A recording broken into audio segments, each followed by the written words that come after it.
I was on my way out for my husband's funeral when my grandson ran into the garage, pale and sobbing. He threw himself in front of the car. "Grandma, don't start the engine. Please, don't start it." I was in shock. "What's happening?"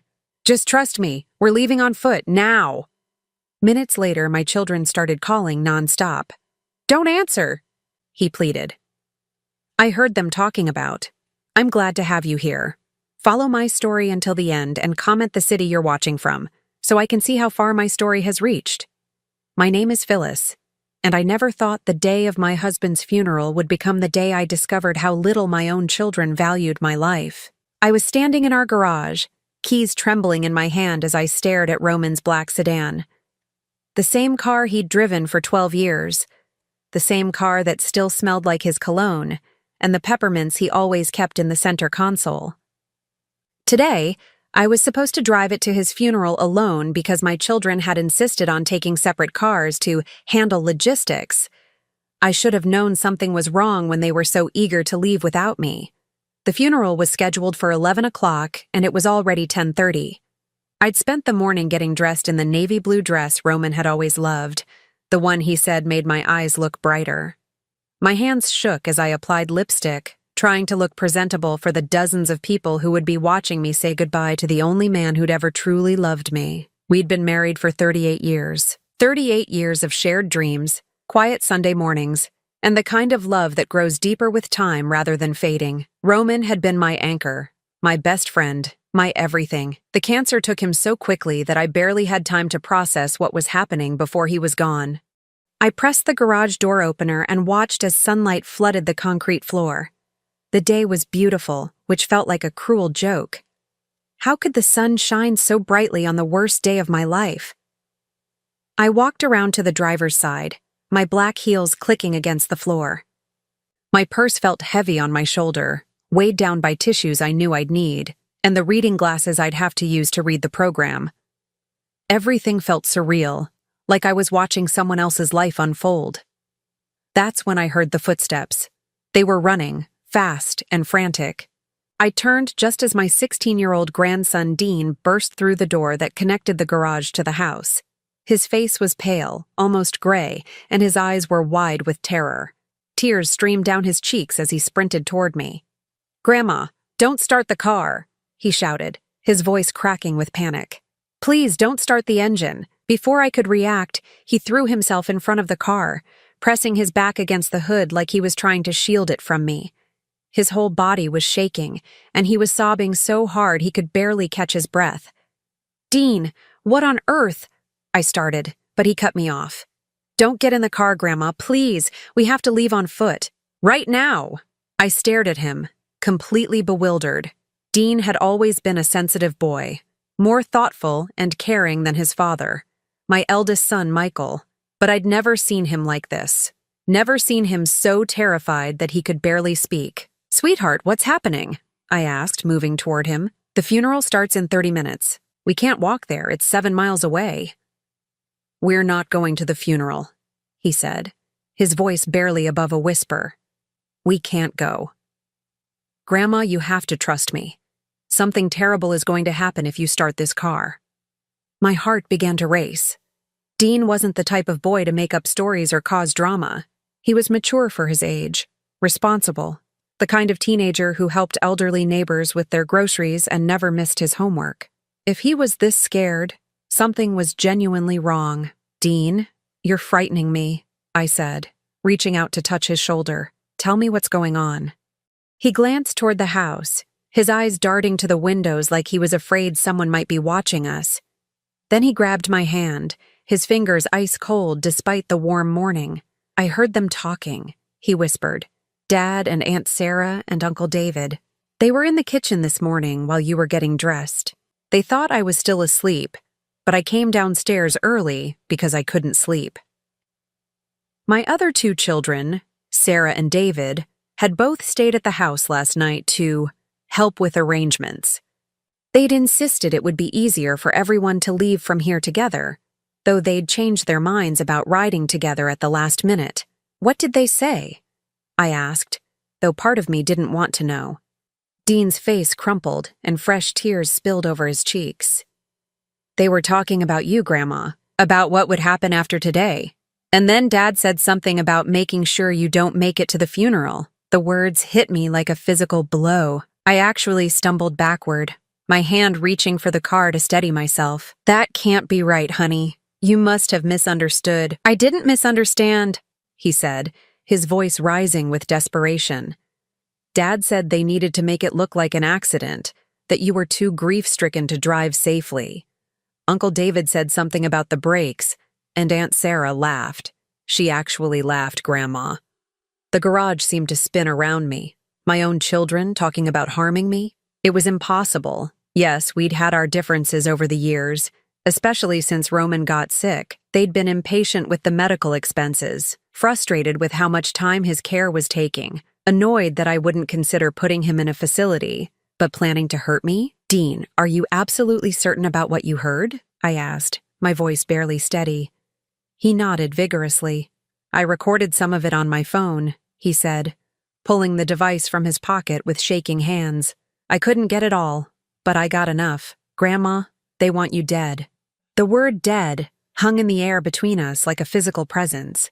My knees felt weak, and I had to lean against the car to keep from falling. This couldn't be happening. Not today. Not ever. My phone began to ring from inside my purse. The sharp sound made both Dean and me jump. I fumbled for it, my hands shaking so badly I could barely manage the zipper. Michael's name flashed on the screen. Don't answer it, Dean said quickly, moving closer to me.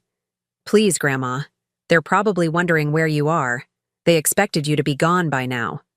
The phone rang again, the sound echoing off the garage walls. Then it stopped, only to start ringing again immediately. This time it was Sarah calling. They're getting worried, Dean whispered. We need to go. Now. I stared at the phone in my hand, watching as David's name appeared for the third call in less than 2 minutes. My children, the babies I'd carried, nursed, loved unconditionally for decades, were calling to check if their plan to kill me had worked. Where can we go? I asked, surprising myself with how calm my voice sounded. There's a coffee shop about 6 blocks away, Dean said. We can figure things out there, but we have to leave right now, before they come looking for you.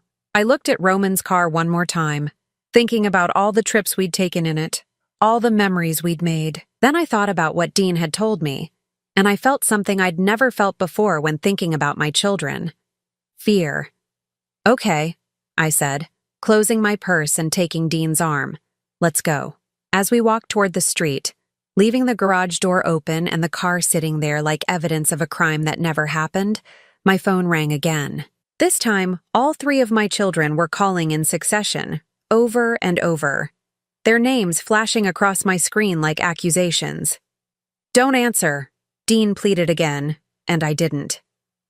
But as we hurried down the sidewalk, putting distance between ourselves and the house where I'd raised a family that apparently wanted me dead, I couldn't stop thinking about one thing. If they'd planned this for today, what else had they been planning? And how long had my own children been waiting for me to die? The coffee shop was nearly empty at 11:15 on a Tuesday morning. Most people were at work or going about their normal lives, blissfully unaware that somewhere across town, a funeral was starting without the widow in attendance. Dean and I sat in a corner booth, the farthest spot from the windows, where no one could see us from the street. My hands wrapped around a cup of coffee I couldn't drink. The ceramic was warm, but I felt cold all the way through to my bones. Dean sat across from me, his phone on the table between us like a piece of evidence in a criminal trial. Play it, I said, though every part of me dreaded what I was about to hear. Dean's finger hovered over the play button. Grandma, are you sure? Once you hear this, you can't unhear it. I nodded, not trusting my voice. He pressed play, and suddenly, the voices of my children filled the small space between us. She's taking too long to get ready, Michael's voice came through the tinny speaker, sharp with impatience. The service starts in 45 minutes. Maybe that's better, Sarah replied, and I could hear the cruel smile in her voice. Gives us more time to make sure everything's in place. Did you check the brake line? David's voice, my youngest son, the boy I'd tutored through algebra and driven to soccer practice 1,000 times, loosened it just enough, Michael answered. Won't fail immediately, but after a few miles of mountain roads. Well, accidents happen when people are grieving and distracted. I pressed my hand to my mouth to keep from crying out. Dean reached across the table and squeezed my other hand. The insurance will pay out fast for an accidental death, Sarah continued. And with Dad gone, she was going to leave everything to us anyway eventually. This just speeds up the timeline. Speeds up the timeline. The casual way she said it, like they were discussing a business merger instead of murdering their mother. I still think we could have waited, David said, but his voice lacked conviction. Maybe found a care facility. Michael cut him off. And spend thousands every month keeping her comfortable while our inheritance gets smaller? The medical bills from Dad's cancer already ate into the estate. We can't afford to wait years for her to die naturally. Besides, Sarah added with a laugh that made my blood run cold, she's been so dramatic about grief. Everyone will understand why she lost control of the car. Poor thing, just couldn't bear to live without her precious Roman. Dean stopped the recording. The silence that followed was deafening. I sat there for a long moment, trying to process what I'd just heard. These were my children. I'd given birth to them, raised them, sacrificed for them. I'd stayed up all night when they were sick, celebrated their achievements, helped them through divorces and job losses and every crisis they'd ever faced, and they were planning to kill me for money. There's more, Dean said quietly. They talked about the will, about your assets. They already know how much everything is worth. How much? I asked, though I wasn't sure I wanted to know. Dad mentioned $1.8 million, Dean said. Between the house, Grandpa Roman's life insurance, and your retirement accounts. $1,800,000. Not a fortune by some standards, but apparently enough to murder for. They've been planning this for a while, I said. And it wasn't a question. Dean nodded. Dad said something about having discussed it multiple times. And Aunt Sarah mentioned that they'd already contacted a lawyer about expediting the probate process. I closed my eyes, remembering the last few weeks of Roman's life. How my children had suddenly become so helpful, so present. Michael had insisted on taking over our financial accounts to reduce my stress. Sarah had started asking detailed questions about my will and life insurance policies. David had been researching grief counseling and senior support services. I'd thought they were being caring. I'd been grateful for their attention. They were preparing, I realized aloud. They were setting everything up while Roman was dying. There's something else, Dean said, his voice even quieter now. About Grandpa Roman. My heart stopped. What about him? Dean looked down at his hands. They said something about how convenient it was that his pain medication made him so confused toward the end. That it would have been problematic if he'd been alert enough to change his will or ask questions about the finances. The implication hit me like a physical blow. Roman had been unusually foggy in his final weeks, sleeping more than normal, sometimes not recognizing me when he woke up. The doctor had said it was normal for end-stage cancer patients, a combination of pain medication and the disease itself. But what if it wasn't normal? What if someone had been ensuring he stayed confused and compliant? They drugged him, I whispered. They kept him sedated so he couldn't interfere with their plans. I think so, Dean said, tears in his eyes. I'm so sorry, Grandma. I should have noticed something sooner. I should have protected you both. Oh, sweetheart, I said, reaching across to hold his hands. This isn't your fault. You're the only one who did protect us. My phone had been buzzing continuously on the table beside me. 16 missed calls now, with messages starting to pile up. I picked it up and began reading. Michael. Where are you? The service is starting. Sarah. Mom, please call. We're worried sick. David. Are you okay? Everyone is asking where you are. Michael. This is embarrassing. Dad wouldn't want you to miss his own funeral. The last message made me want to throw the phone across the room. They were using Roman's memory to manipulate me, even now. They're getting desperate, Dean observed. They probably figured out that their plan didn't work when you didn't show up at the funeral. What happens now? I asked. They'll come looking for me eventually. We need to be smart about this, Dean said. We can't just accuse them outright. They'll deny everything, say I misunderstood or made it up. And without more evidence than just this recording. He was right. The recording was damning, but it might not be enough. And if I confronted them now, while they were desperate and cornered, who knew what they might do next? We need to get back to the house before they do, I said, thinking quickly. I need to look through Roman's medical records, see if there's any evidence of what they did to him. And I need to check what Michael has been doing with our financial accounts. That's dangerous, Dean said. What if they come back while you're there? The funeral isn't over yet. They'll have to stay for the reception, play the part of grieving children. That gives us maybe 2 hours. Dean nodded slowly. Okay, but we go together. And if we hear them coming back, we leave immediately. As we prepared to leave the coffee shop, I caught sight of my reflection in the window. I looked like exactly what I was supposed to be today. A grieving widow, devastated and vulnerable. But underneath the surface, something was changing. The woman who had raised 3 children, who had nursed her husband through cancer, who had built a life through decades of hard work and sacrifice, was not going to be murdered for money. Not by her own children.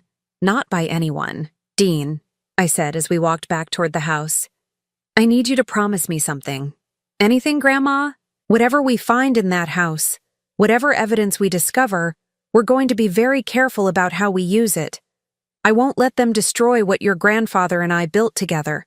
And I won't let them get away with what they've done. He squeezed my arm. What are you thinking? I smiled, but it wasn't a pleasant smile. It was the smile of a woman who had underestimated her enemies, but who wouldn't make that mistake twice. I'm thinking they taught me exactly how ruthless I need to be. The house felt different when Dean and I slipped in through the back door. It was the same home I'd lived in for 23 years, the same kitchen where I'd made thousands of meals, the same hallway lined with family photos, but now it felt like enemy territory, a place where my own children had plotted my death while I slept upstairs, unaware. We need to move fast, I whispered to Dean as we made our way to Roman's study. Check his desk while I look through the medical files. Roman had always been meticulous about paperwork. Every doctor visit, every prescription, every insurance claim was filed away in perfect chronological order in the metal filing cabinet beside his mahogany desk. If there was evidence of what my children had done to him, it would be there. I pulled out the folder marked Medical Final 6 Months and spread the contents across his desk. The progression was all there in black and white. Roman's pain medication had been increased 4 times in his last 8 weeks of life. Each increase had been requested by family members calling the doctor's office, claiming he was in unbearable pain and couldn't sleep. But I remembered those conversations differently. Roman had actually been managing his pain reasonably well until the final month. He'd been lucid, still himself, still the sharp-minded man I'd fallen in love with. It was only after Michael had started helping with his medication schedule that Roman became confused and distant. Grandma, Dean called softly from behind Roman's desk, you need to see this. He was holding a manila envelope with my name written across the front in Roman's careful handwriting. Underneath my name, in smaller letters, he'd written, to be opened only after my death, and only if something seems wrong. My hands shook as I tore open the envelope. Inside was a letter dated just 3 weeks before Roman died, along with several printed emails and what looked like bank statements. My dearest Phyllis, the letter began, and seeing his handwriting made my chest ache with fresh grief. If you're reading this, then I'm gone, and something has happened that made you suspicious enough to look for this letter. I pray I'm wrong about what I suspect, but if I'm right, then this information may save your life. I had to stop reading for a moment to catch my breath. Roman had known. Somehow he'd known what our children were planning. I've been pretending to be more confused than I really am for the past few weeks, the letter continued. The medication they're giving me does make me drowsy, but I'm still aware of what's happening around me. I've heard things, Phyllis. Conversations between our children that no parent should ever have to hear. The room felt like it was spinning. Roman had been aware, had been listening, had been protecting us both even while fighting cancer. They think I don't remember the meeting they had in our bedroom while I was sleeping 2 weeks ago. Michael brought papers for me to sign, said they were medical directives. But I recognized Sarah's handwriting on the margins. They were financial documents, transfers of assets that would take effect immediately upon my death. They're planning to control everything before you even have time to grieve. I looked up at Dean, who was reading over my shoulder. His face was pale, but his jaw was set with determination. But that's not the worst part, Roman's letter went on. Yesterday, I overheard David on the phone with someone discussing the timeline for after I'm gone. He mentioned that you wouldn't be around long enough for it to matter anyway. The way he said it, Phyllis. It wasn't natural death he was expecting. My vision blurred with tears. Roman had spent his final weeks knowing our children were planning to kill me, and he'd been powerless to stop it directly. I've taken precautions, the letter continued. Hidden in this envelope, you'll find printed copies of emails between our children from the past month. I accessed them using Michael's laptop when he left it open in our living room. They discussed their plans in detail, including how they've been researching accidental death insurance payouts and how to avoid investigation. With trembling hands, I pulled out the printed emails. The first one was from Sarah to her brothers, dated 18 days ago. The old man is getting sicker faster than we expected, it read. This could actually work in our favor if we time things right. Mom will be vulnerable and grief-stricken.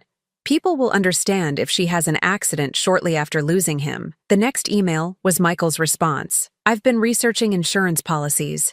Accidental death pays out faster and with fewer questions than natural death. We just need to make sure the timing looks right. Not so soon after Dad's funeral that it seems suspicious, but soon enough that she doesn't have time to change her will or start giving money away to charity. David had replied, I found information about brake line failures. Very difficult to trace, especially if the victim has been under stress and not maintaining the vehicle properly. I can handle the mechanical aspect.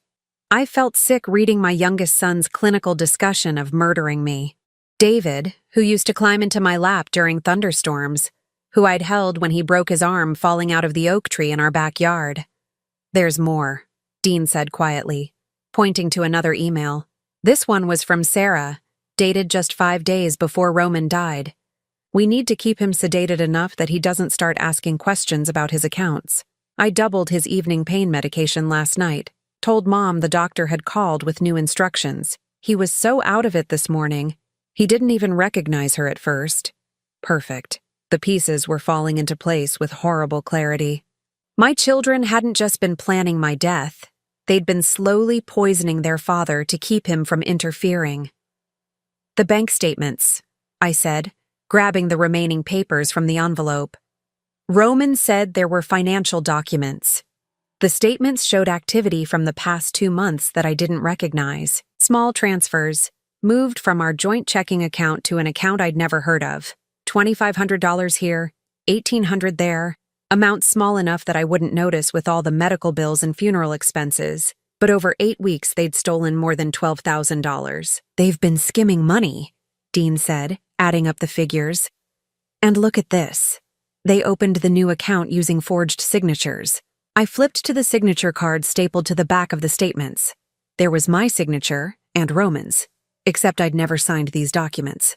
The handwriting was close, but not quite right. Sarah, I said immediately. She always had the best handwriting of the 3 kids. She used to forge my signature on school permission slips when she was in high school. Roman's letter continued for another page, detailing other suspicious conversations he'd overheard and changes in the children's behavior over the past few months.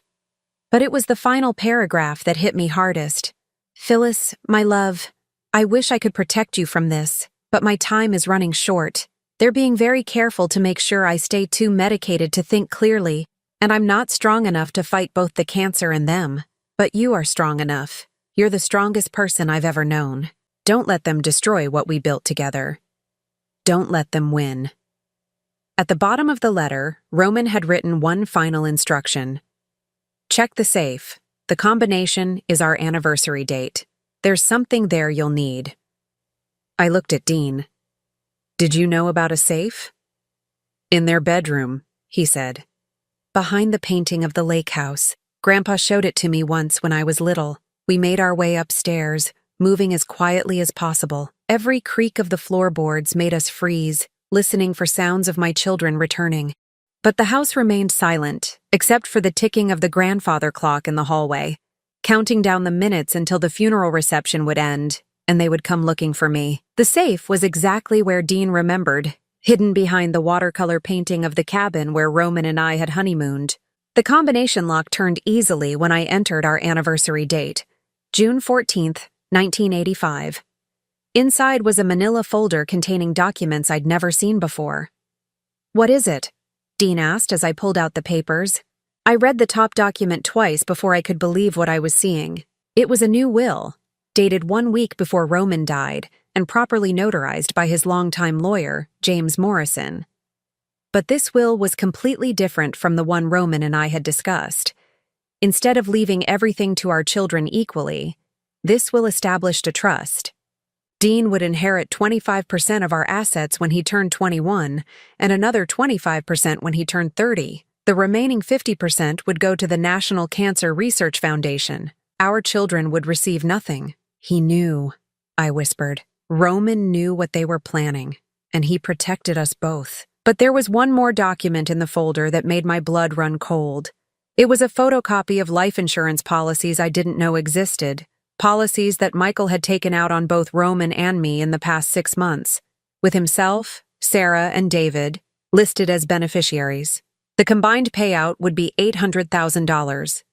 "They insured us like livestock," I said, my voice shaking with rage. "They've been planning this for months, getting everything in place for when they murdered us both." Dean was reading over my shoulder, his young face twisted with disgust. "The dates on these policies. They applied for them right after Grandpa's cancer diagnosis got worse." A sound from downstairs made us both freeze.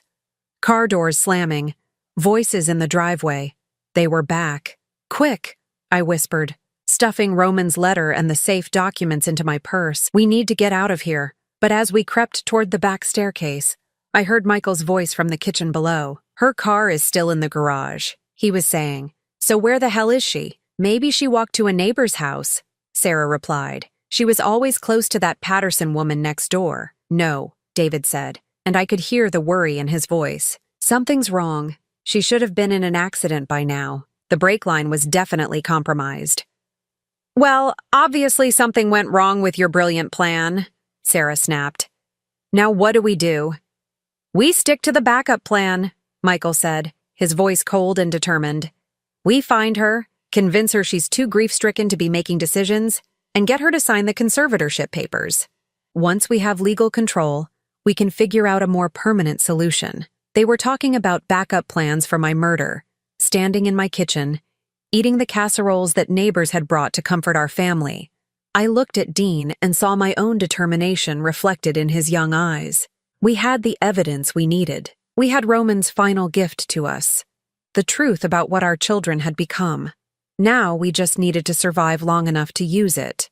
Dean and I managed to slip out the back door while my children argued in the kitchen about where I could have gone. We made it to Mrs. Patterson's house next door, where I'd spent countless afternoons over the years, sharing coffee and neighborhood gossip. Eleanor Patterson had been my closest friend since we moved to Maple Street, and when I knocked on her door with tears in my eyes, she didn't ask questions. She just pulled us inside. "Phyllis, dear, what on earth happened at the funeral?" Eleanor asked, settling us in her living room. "Michael called here 20 minutes ago asking if I'd seen you." He sounded frantic. "I need to use your phone," I said, pulling Roman's documents from my purse. "And I need you to witness something very important." For the next hour, I made 3 phone calls that would change everything. First, I called James Morrison, Roman's lawyer, and asked him to meet us immediately at Eleanor's house. Second, I called the police non-emergency line to report suspected elder abuse and fraud. Third, I called my bank to freeze all accounts that Michael had access to. While we waited for Mr. Morrison to arrive, Dean and I explained everything to Eleanor. She listened with growing horror as we played the recording of my children planning my death and showed her the evidence Roman had gathered. "Those monsters," she whispered when we finished. "To think I've been bringing them casseroles and asking how they were holding up." They were planning to kill their own mother. James Morrison arrived within 40 minutes, his usually calm demeanor shaken when I showed him Roman's hidden will and the evidence of my children's plans. He confirmed that the will was legally valid, and that Roman had specifically instructed him not to reveal its existence until after the funeral. "Roman was very concerned about your safety, Phyllis," Mr. Morrison said, adjusting his glasses as he reviewed the documents. "He came to my office 3 weeks ago, quite agitated, insisting that we needed to change everything immediately. He said he'd discovered something that made him fear for your life." "Why didn't he tell me?" I asked, though part of me already knew the answer. "He was afraid they might be monitoring your conversations. He said they'd become very controlling about his medication and who he was allowed to see. He wanted to protect you, but he also wanted to make sure there was legal proof of what they were doing." As if summoned by our conversation, the doorbell rang. Through Eleanor's front window, I could see Michael's Mercedes in the driveway. "They found us," Dean whispered. Eleanor squeezed my hand. "Do you want me to tell them you're not here?" I thought for a moment, looking at Roman's letter in my hands, remembering his words about my strength. "No," I said finally. "It's time to face them." Eleanor opened the door to find all 3 of my children standing on her porch. They looked appropriately grief-stricken for anyone watching, but I could see the cold calculation in their eyes. "Mrs. Patterson," Michael said with forced politeness, "we're looking for our mother. We're very worried about her." "She missed Dad's funeral," Sarah added, dabbing at her eyes with a tissue. "We think she might be having some kind of breakdown." "She's here," I called from the living room before Eleanor could answer. "Come in. We need to talk." The 3 of them filed into Eleanor's living room, their expressions shifting from fake concern to confusion when they saw Mr. Morrison sitting beside me with legal documents spread across the coffee table. "Mom," David said carefully, "what's going on? We've been worried sick. Why didn't you come to the funeral?" "Sit down," I said, my voice steady and cold. "All of you." They exchanged glances but took seats on Eleanor's couch, facing me like defendants in a courtroom. "I know what you did," I said simply. "I know what you planned to do, and I know why I'm still alive." Michael's face went pale, but he tried to maintain his concerned son act. "Mom, you're not making sense. The stress of losing Dad—" "Stop," I interrupted, holding up Roman's letter. "I found this. Your father knew exactly what you were planning." Sarah leaned forward, trying to see what I was holding. "What is that?" "It's a letter from your father, detailing every conversation he overheard, every plan you made, every step you took to steal from us and plan our deaths." The mask slipped from Michael's face for just a moment, and I saw something cold and vicious underneath. "That's impossible. Dad was barely coherent in his last weeks. Because you drugged him," Dean spoke up from beside me, his young voice shaking with anger. "You overdosed him on pain medication to keep him quiet while you stole from their accounts and planned to kill Grandma." "Dean," David said, trying to sound reasonable, "you don't understand adult situations." "I understand murder," Dean shot back. "I recorded you this morning, talking about loosening the brake lines on Grandma's car." The silence that followed was deafening. My children stared at Dean, then at me, and I watched as their facades completely crumbled. Sarah was the first to recover. "You have no idea what you're talking about," she said, but her voice was sharp now, defensive. "We've been taking care of both of you, sacrificing our time and energy." "Sacrificing?" I laughed, but there was no humor in it. "You've stolen over $12,000 from our accounts in the past 2 months. You took out life insurance policies on your father and me without our knowledge. You systematically poisoned Roman to keep him compliant. And this morning you sabotaged my car hoping I would die on the way to his funeral." Michael stood up abruptly, his face flushed red. "You ungrateful old woman. Do you have any idea how much we've had to put up with? Dad's medical bills, his constant complaining, your helplessness." "Michael!" David hissed, but it was too late. "No," Michael continued, his voice rising. "I'm tired of pretending. We've wasted months of our lives dealing with this mess. Dad should have died in a hospital where professionals could handle him, and you should be in a care facility where you can't make ridiculous accusations. Sarah tried to grab his arm to stop him, but Michael was past caring about appearances. We were trying to solve everyone's problems, he said, pacing Eleanor's small living room. You're both too old to manage money responsibly. The inheritance was going to be split 3 ways eventually anyway. We were just expediting the process. By murder, Mr. Morrison said quietly. It was the first time he'd spoken since my children arrived, and his words carried the weight of legal authority. It wasn't murder, David said desperately. It was. It would have been an accident. People die in car crashes every day, and Dad was dying anyway. So you helped him along, I said. You poisoned your own father. Sarah finally found her voice, and when she spoke, all pretense of grief was gone. He was suffering. We were being merciful. Merciful? I repeated. By drugging him so he couldn't think clearly enough to stop you from stealing from us? We weren't stealing, Sarah snapped. That money was going to be ours anyway. We were just accessing our inheritance early. Your inheritance, I said, reaching for the will Roman had hidden in the safe, doesn't exist anymore. I handed the document to Mr. Morrison, who cleared his throat and began to read. I, Roman Edward Carmichael, being of sound mind and body, do hereby revoke all previous wills and codicils. As Mr. Morrison read the terms of Roman's new will, the trust for Dean, the donation to cancer research, the complete disinheritance of my 3 children, I watched their faces transform from confusion to shock to rage. That's not possible, Michael said when Mr. Morrison finished reading. Dad wouldn't have done that. He was too confused, too medicated. The will was witnessed and notarized, Mr. Morrison said calmly. Roman was mentally competent when he signed it. I can attest to that personally. This is Dean's fault, Sarah said, turning on her nephew with vicious fury. You poisoned him against us. You manipulated a sick old man. I saved him, Dean said quietly. And I saved Grandma. David was staring at the will with something like disbelief.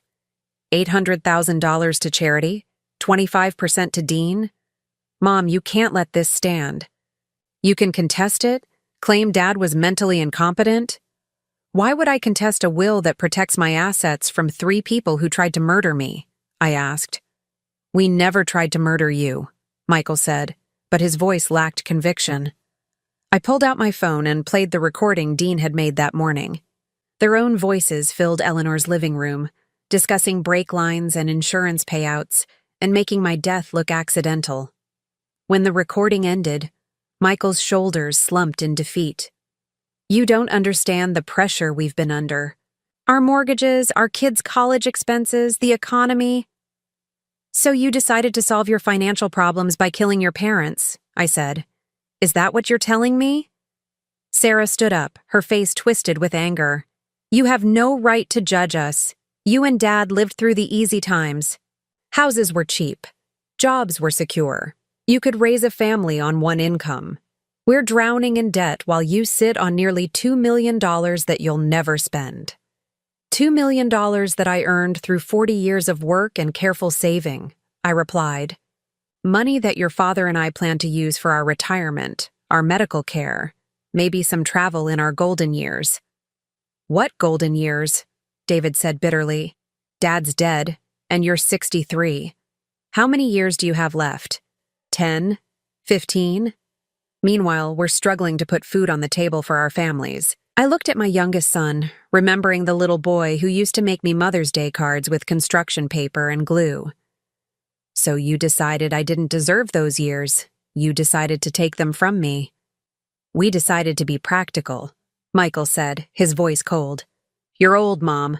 This is the natural order of things. Children inherit from parents. We just wanted to skip the part where we had to wait for you to die slowly in a nursing home.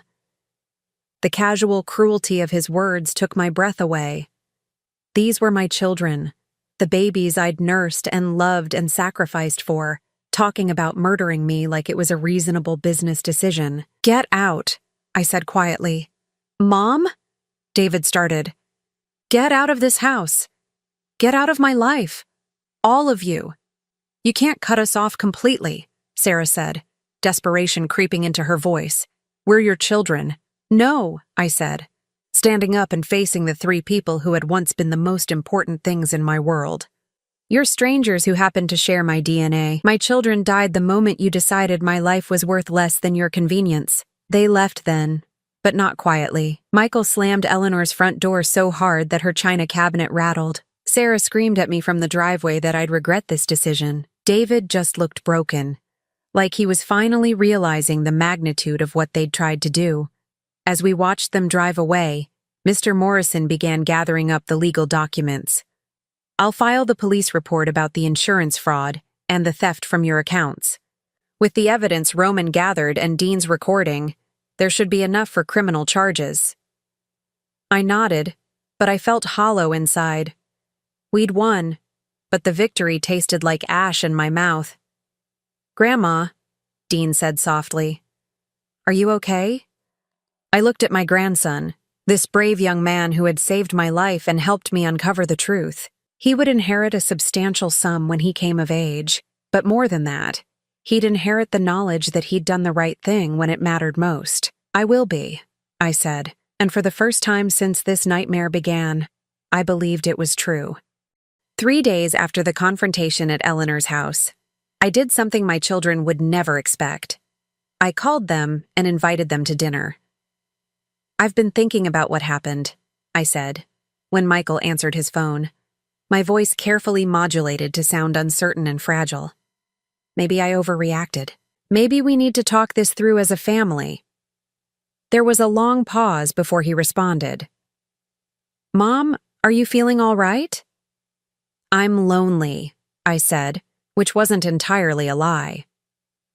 This house feels so empty without your father. I keep thinking about what you said about the natural order of things, about families sticking together. Maybe you're right. Maybe I have been selfish. I could practically hear the relief in his voice. I'm glad you're being reasonable. We never wanted to hurt you. We were just trying to plan for everyone's future. I know, I said, injecting just the right amount of resignation into my tone. Will you come to dinner on Saturday? All of you? Bring the grandchildren. I want to see the whole family together. Of course, Michael said quickly. Mom, I think this is the right choice. We can work everything out. After I hung up, Dean looked at me with concern. He'd been staying with me since the day of Roman's funeral, sleeping in the guest room and helping me process everything we'd discovered. Grandma, what are you planning? He asked. Justice, I said simply. Your grandfather spent his final weeks gathering evidence to protect us. Now we're going to use it. Over the next 3 days, I prepared for what would be the most important dinner party of my life. I called my sister Margaret, who lived 2 hours away in Columbus, and asked her to come for the weekend with her family. I invited Roman's brother William and his wife Helen. I reached out to cousins, longtime family friends, even some of the neighbors who had been close to Roman and me over the years. It's a memorial gathering, I explained to each of them, a chance to celebrate Roman's life with the people who loved him most. What I didn't tell them was that it would also be a reckoning. Mr. Morrison helped me prepare the legal documents we would need.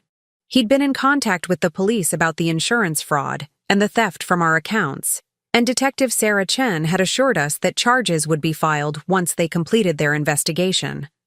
But I wanted more than criminal charges.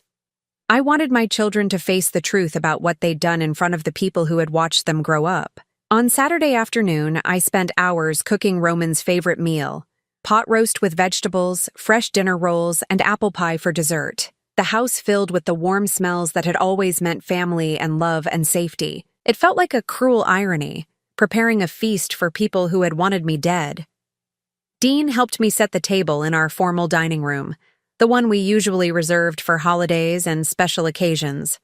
I used our wedding china, the delicate blue and white pattern that Roman had surprised me with on our 10th anniversary.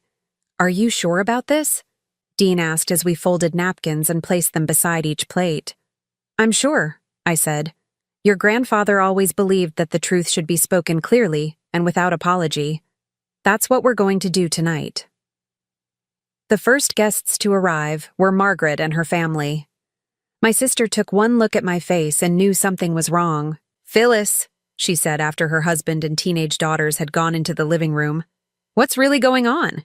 You sounded strange on the phone. You'll understand everything soon, I promised her.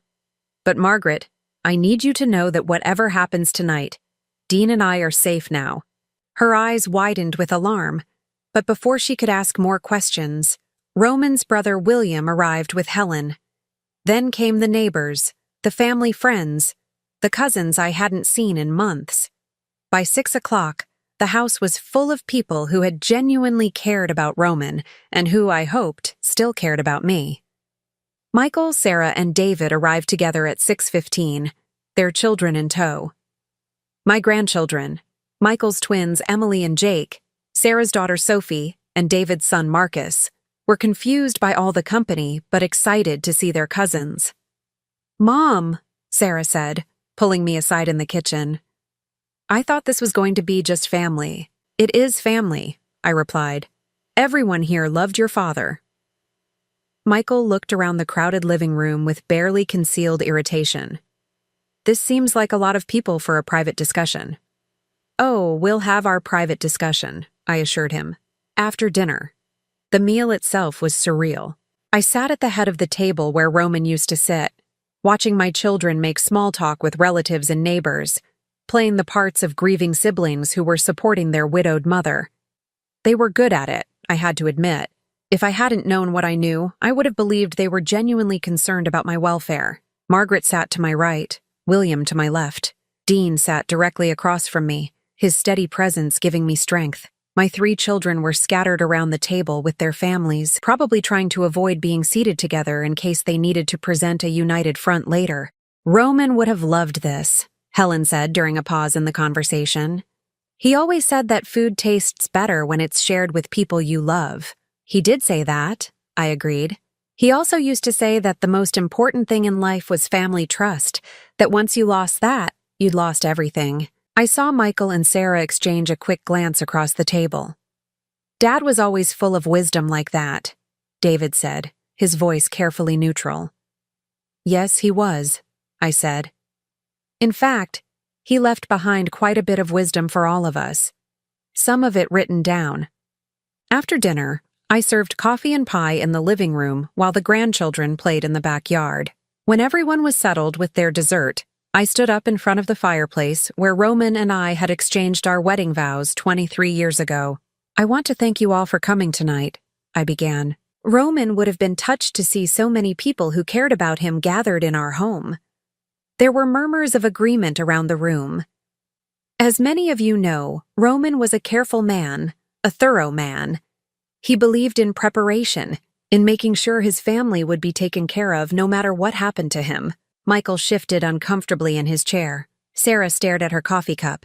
"Before he died, Roman left me some documents. Letters, actually. Letters that he wanted me to share with all of you, so you would understand what kind of man he really was." I pulled Roman's letter from the manila envelope I'd placed on the mantel earlier. This is dated 3 weeks before Roman's death. He was very sick, but his mind was completely clear when he wrote it. "Mom," Michael said, starting to stand up, "maybe this should be private." "Sit down," I said firmly, and something in my voice made him obey. "Everyone here loved your father. They have a right to hear his final words." I began to read Roman's letter aloud, starting with his explanation of how he'd been pretending to be more confused than he really was. The room grew completely silent as I read his account of overhearing our children's conversations, their plans to control our finances, their casual discussion of my death. Margaret gasped audibly when I read the part about the insurance policies. William's face grew dark with anger. The neighbors and family friends sat in stunned silence, trying to process what they were hearing. "This can't be true," Helen whispered. "Unfortunately it is," I said, and I nodded to Dean. He pulled out his phone and played the recording he'd made the morning of Roman's funeral. My children's voices filled the living room, discussing brake lines and insurance payouts, and making my death look accidental. The silence that followed was deafening. Margaret was staring at her nephews and niece with horror. "How could you?" she asked, her voice barely audible. "How could you plan to kill your own mother?" "It's not what it sounds like," Sarah said desperately, looking around the room at the faces of people who had known her since childhood. They're taking everything out of context. Context? William stood up, his face flushed with rage. What context makes it acceptable to plan your mother's murder? We weren't trying to murder anyone, David said, but his voice lacked conviction. We were discussing hypotheticals. Hypothetical brake line failures? I asked. Hypothetical insurance payouts? Hypothetical timelines for my death? Eleanor Patterson, who had witnessed everything at her house 3 days ago, shook her head sadly. I've known these children since they were babies. I can't believe what they've become. The worst part, I continued, is that they started implementing their plan while Roman was still alive. They overdosed him on pain medication to keep him confused and compliant. They stole money from our accounts. They took out life insurance policies on both of us without our knowledge. I handed copies of the bank statements and insurance documents to Margaret and William. As they read, their expressions grew increasingly horrified. $800,000, Margaret said, staring at the insurance policies. You insured your parents like property. Michael finally found his voice, and when he spoke, all pretense was gone. You have no idea what it's like, he said, his tone bitter and defensive. Watching your parents hoard money while your own children can't afford college.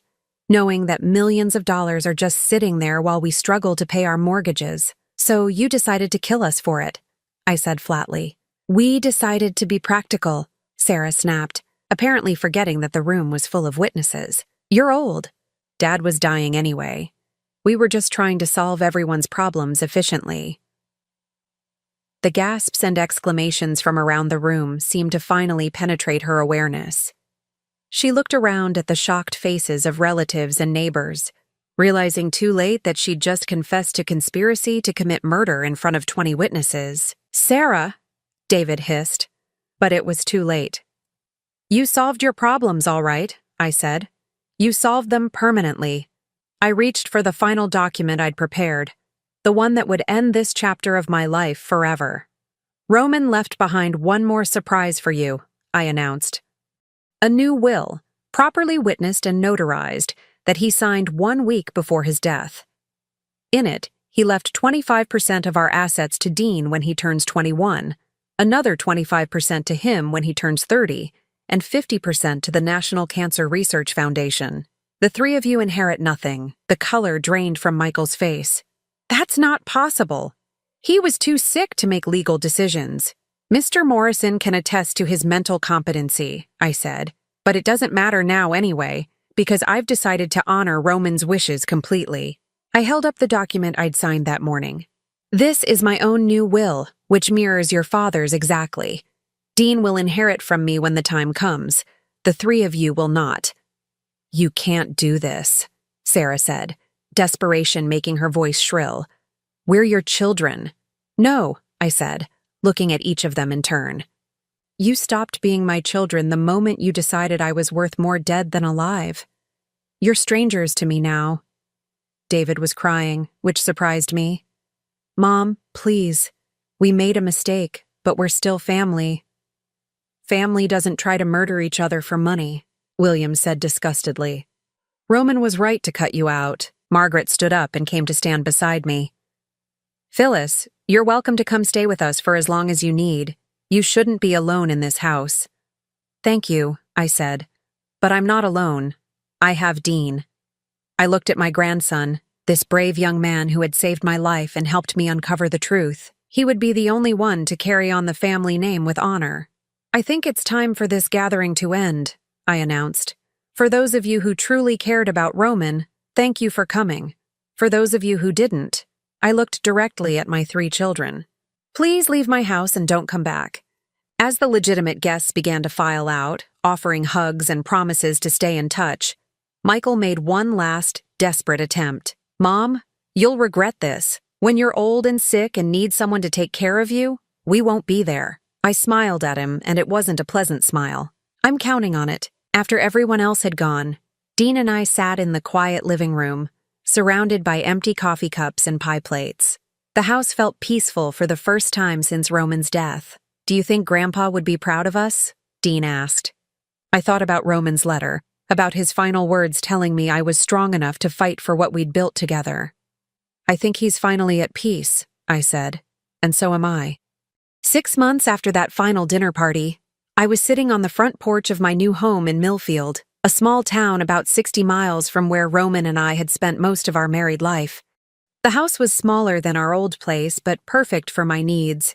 2 bedrooms, a sunny kitchen, and a garden where I could grow the tomatoes and roses that Roman had always loved. Dean sat beside me on the porch swing, working on homework for his junior year of high school. He'd transferred to Millfield High when we moved, and despite my worries about uprooting him, he'd adjusted beautifully. He was even playing on the soccer team, something he'd never had time for when he was busy protecting me from his father and aunts. "Letter came from Mr. Morrison today," I said, holding up the official envelope that had arrived with the afternoon mail. Dean looked up from his history textbook. "Good news or bad news?" "Good news," I said, opening the envelope. "The criminal trial is scheduled for next month. All 3 of them are going to plead guilty to fraud and conspiracy charges." The police investigation had moved quickly once Detective Chen had all the evidence Roman had gathered. The insurance fraud alone was enough to send my children to prison, but the recorded conversation about sabotaging my car had sealed their fate. Their lawyers had advised them that fighting the charges would only result in longer sentences. "How long?" Dean asked. "Michael gets 5 years for being the ringleader. Sarah and David each get 3 years, with the possibility of parole after 18 months for cooperation." I felt nothing as I read the sentences. No satisfaction, no sadness, just a kind of empty closure. These people had once been the center of my world, but they'd chosen money over family, greed over love. The justice system would handle them now. "There's something else," I said, pulling out a second document from the envelope. "The civil lawsuit settled. The insurance company is paying the full $800,000 in damages for the fraudulent policies your father and aunts took out." Dean whistled softly. "That's a lot of money." "It is," I agreed. "And I've decided what to do with it. I'd been thinking about this for months, ever since Mr. Morrison first told me about the insurance payout. The money felt tainted, earned through my children's attempt to profit from my death. I didn't want it for myself. "I'm setting up a scholarship fund at the community college," I said, "for students who've aged out of foster care or who don't have family support. Dean Carmichael Scholarship Fund." Dean blushed and ducked his head. "Grandma, you don't have to name it after me." "Yes, I do," I said firmly. "You're the only member of our family who acted with honor when it mattered.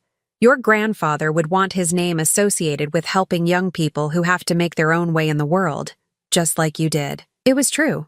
Dean had essentially been on his own since he was 14, when his father Michael became so obsessed with money and inheritance that he stopped being a real parent.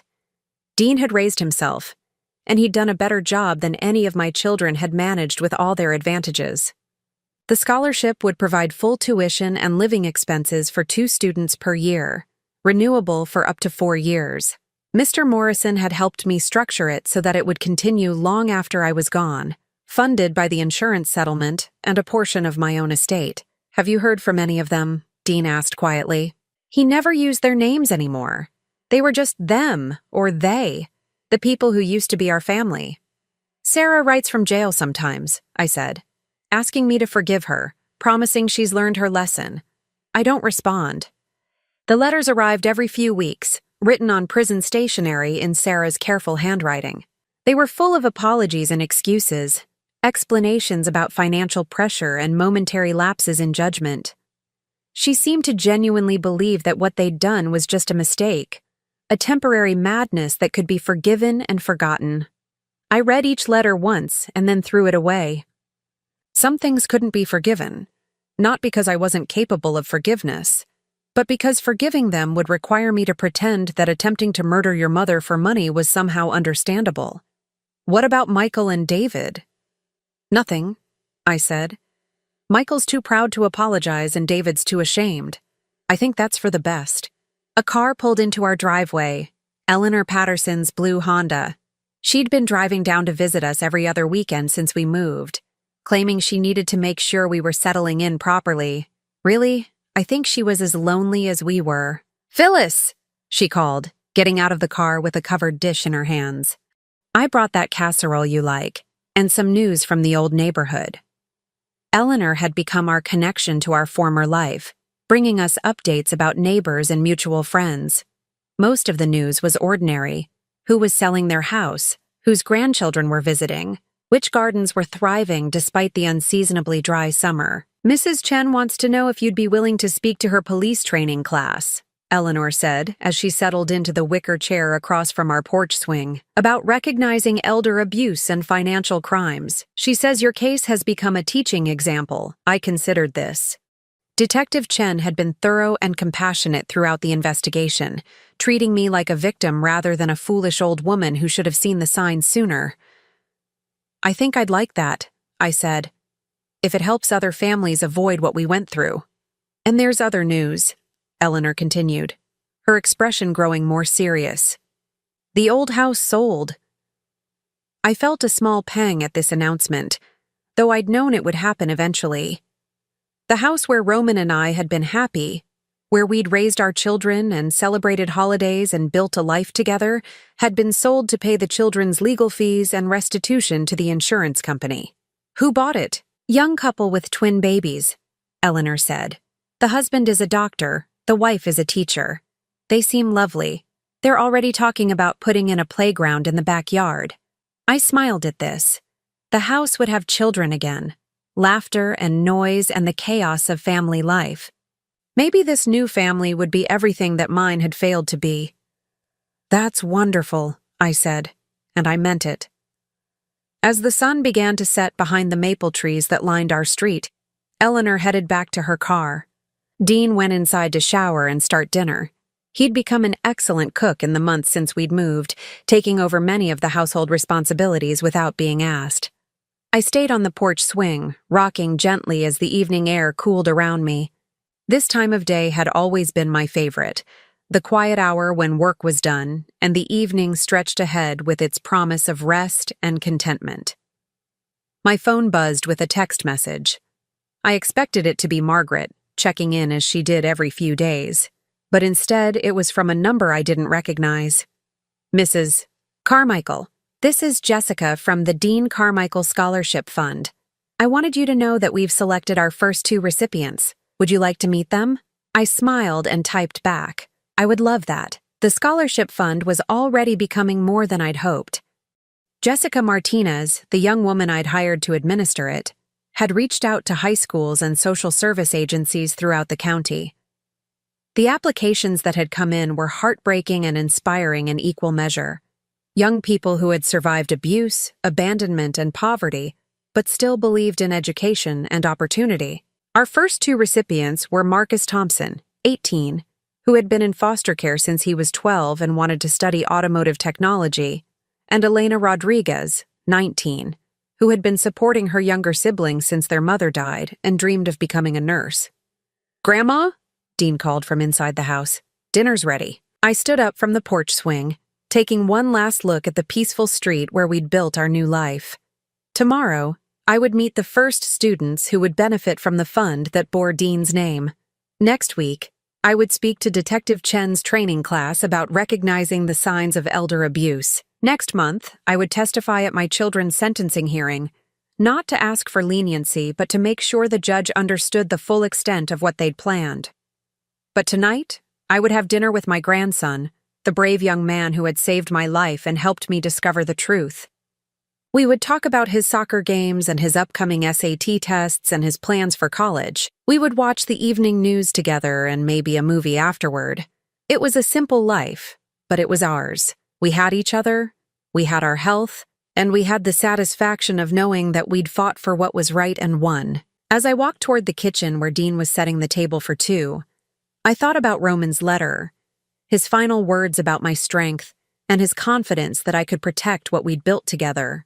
He'd been right. I had protected it. But more than that, I'd transformed it. The money that my children had killed for was now helping young people build better lives. The house where they'd plotted my death was now home to a family that understood what love really meant. The inheritance they'd coveted was now serving a purpose they could never have imagined. "Smells wonderful," I said as I entered the kitchen, breathing in the aroma of Dean's homemade chicken and dumplings. "Grandpa's recipe," he said with a smile. "I found it in his cookbook." We sat down at our small table, and Dean reached across to take my hand for grace. It was a tradition Roman had started when Dean was little, and we'd continued it even after everything changed. "Thank you for this food," Dean said, "for our new home, and for keeping us safe and together." "Amen," I whispered. As we ate dinner and talked about our day, I felt something I hadn't experienced in years: complete peace. The nightmare was over. The people who had wanted to hurt us were facing justice. The money they'd tried to steal was being used for good, and I was finally, truly free. Outside our kitchen window, the first stars were appearing in the darkening sky. Somewhere among them, I like to think, Roman was watching over us and smiling. His family, the real family, the one defined by love rather than blood, was safe and happy and whole. After dinner, Dean and I sat in our small living room, he with his homework and me with a book I'd been meaning to read for months. The house was quiet, except for the ticking of the mantel clock and the occasional sound of a car passing on the street outside. At 9 o'clock, Dean kissed my cheek and headed upstairs to bed. "Good night, Grandma. Love you." "Love you too, sweetheart." I stayed up a little longer, finishing my chapter and thinking about the day ahead. Tomorrow was Sunday, and we'd drive to the community college to meet Marcus and Elena, the first recipients of our scholarship fund. They would never know the full story of how their education was being funded, but that was fine. What mattered was that they would have the chance to build the lives they dreamed of, free from the financial desperation that had driven my children to such terrible choices. Before I turned off the lights and headed upstairs to my own bedroom, I stopped at the small table by the front door where I kept Roman's picture. He was smiling in the photo, his eyes bright with the warmth and humor I'd fallen in love with 40 years ago. "We did it," I whispered to his image. "We protected what we built. We kept Dean safe, and we're going to help other people build something good too." I touched my fingers to my lips, then to the picture frame. "Thank you for your letter. Thank you for showing me how to be strong." Then I turned off the lights and climbed the stairs to my bedroom, where I would sleep peacefully for the first time since Roman's diagnosis. The war was over, and we had won, not through violence or revenge, but through truth and justice, and the unbreakable bond between a grandmother and the grandson who had saved her life. In the morning, there would be new challenges, new opportunities to help others, new ways to honor Roman's memory. But tonight, there was only peace, and the quiet satisfaction of a life reclaimed and a future secured. Dean was safe. The scholarship fund would help deserving students for generations to come, and I was free to live whatever years remained to me on my own terms, surrounded by people who truly loved me. It was more than enough. It was everything. Now I'm curious about you who listened to my story. What would you do if you were in my place? Have you ever been through something similar? Comment below. And meanwhile, I'm leaving on the final screen 2 other stories that are channel favorites, and they will definitely surprise you. Thank you for watching until here.